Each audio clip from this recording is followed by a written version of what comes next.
Assalamualaikum warahmatullahi wabarakatuh. Bapak guru dan ibu guru hebat, perkenalkan saya Niswa Bahri.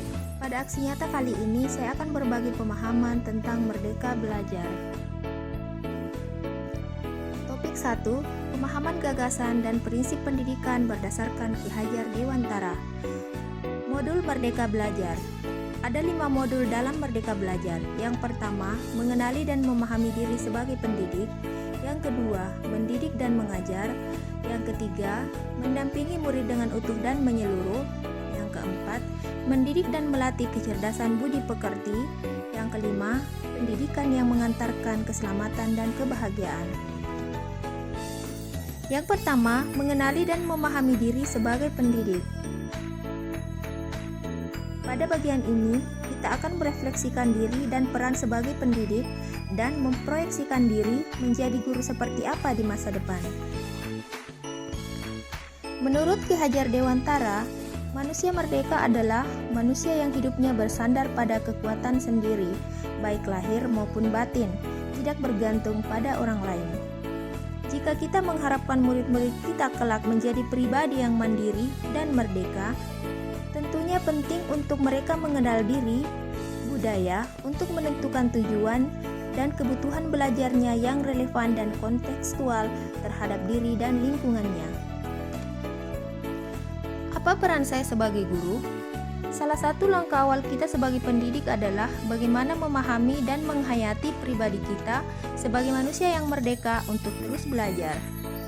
Peran atau tugas guru meliputi sumber belajar, fasilitator, pengelola pembelajaran, demonstrator, pembimbing, motivator, dan penilai. Ingin menjadi guru seperti apa saya? Ki Hajar Dewantara pernah menyampaikan, pendidik itu menuntun tumbuh atau hidupnya kekuatan kodrat yang ada pada anak-anak agar dapat memperbaiki lakunya, bukan dasarnya, hidup dan tumbuhnya kekuatan kodrat anak. Modul yang kedua, mendidik dan mengajar. Terdapat 3 bagian yang akan kita bahas pada bagian ini. Yang pertama, mendidik menyeluruh, pendidikan selama 1 abad, dan menjadi manusia secara utuh. Apa perbedaan mendidik dan mengajar? Pengajaran adalah suatu cara menyampaikan ilmu atau manfaat bagi hidup anak-anak secara lahir maupun batin. Pengajaran salah satu bagian dari pendidikan dan mengajar salah satu bagian dari mendidik. Menurut Ki Hajar Dewantara, pendidikan sebagai tuntunan, yaitu tuntunan dalam hidup tumbuhnya murid. Maka mendidik adalah menuntun segala kodrat yang ada pada murid agar mereka dapat mencapai keselamatan dan kebahagiaan yang setinggi-tingginya, baik itu sebagai manusia maupun sebagai anggota masyarakat. Yang ketiga, mendampingi murid dengan utuh dan menyeluruh. Pada bagian ini, kita akan membahas tentang kodrat murid dan trikon. Yang pertama, kodrat murid. Kodrat murid terbagi 3. Yang pertama yaitu kodrat keadaan, kodrat alam, dan kodrat zaman. Pendidikan bergerak dinamis, menyesuaikan keadaan yang terus bergerak begitu cepat. Kodrat keadaan merupakan bagian yang tidak terpisahkan dari dasar pendidikan murid. Kodrat keadaan terdiri dari kodrat alam dan kodrat zaman. Ki Hajar Dewantara mengatakan bahwa segala perubahan yang terjadi para murid dihubungkan dengan kodrat keadaan, baik alam dan zaman. Lalu, bagaimana cara kita menghubungkan dasar pendidikan murid dengan kodrat alam dan kodrat zaman? Kodrat alam berkaitan dengan sifat dan bentuk lingkungan di mana mereka berada. Sementara, kodrat zaman adalah bagian dasar pendidikan murid yang berhubungan dengan isi dan irama. Muatan pendidikan dan cara belajar dikala kita sebagai murid pasti berbeda dengan zaman saat ini. Pendidikan setelah kemerdekaan tentu berbeda dengan pendidikan abad ke-21. Maka sebagai pendidik harus bergegas beradaptasi dengan kodrat zaman untuk membantu murid mencapai selamat dan bahagia. Yang kedua, asas trikon. Dengan trikon, kontinu, konvergen, dan konsentris, guru dapat merancang pembelajaran berkelanjutan, terbuka, dan berdasarkan kebudayaan bangsa. Bagaimana menerapkan pembelajaran bermakna bagi murid berdasarkan asas Trikon? Continue. Pengembangan yang secara berkesinambungan dilakukan terus-menerus dengan perencanaan yang baik. Konvergen merupakan pengembangan pendidikan yang dilakukan bisa mengambil dari berbagai sumber di luar negeri, namun harus disesuaikan dengan kebutuhan yang kita miliki sendiri. Konsentris merupakan pendidikan yang dilakukan tidak lepas dari kepribadian bangsa kita sendiri. Karena tujuan utama pendidikan kita adalah menuntun tumbuh kembang anak setinggi-tingginya sesuai dengan karakter kebudayaan sendiri. Yang keempat, mendidik dan melatih kecerdasan dan budi pekerti. Yang pertama, budi pekerti. Yang kedua, teori konvergensi. Kita sebagai pendidik tidak cukup hanya membantu murid dengan kecakapan kognitif saja, karena murid membutuhkan tuntunan yang dapat menumbuhkan budi pekerti dalam kehidupannya.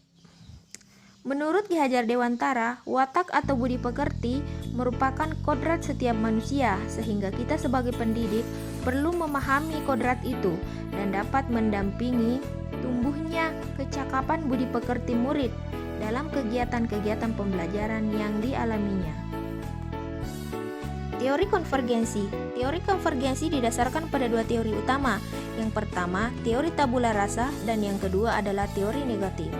Teori tabula rasa yang beranggapan bahwa kodrat anak ibarat kertas kosong yang dapat diisi dan ditulis oleh pendidik dengan pengetahuan dan wawasan yang diinginkan pendidik. Teori negatif yang beranggapan bahwa kodrat anak ibarat kertas yang sudah terisi penuh dengan berbagai macam coretan dan tulisan.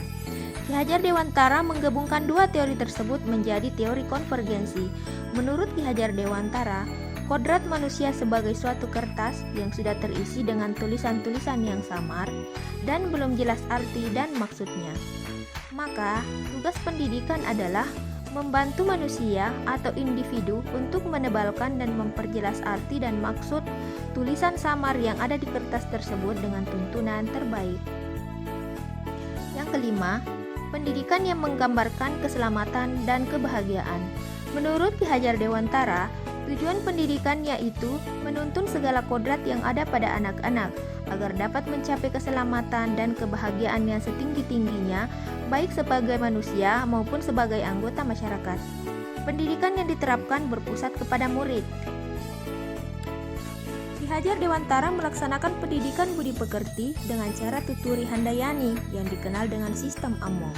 Artinya, peserta didik mampu membangun skill agar berdaya guna.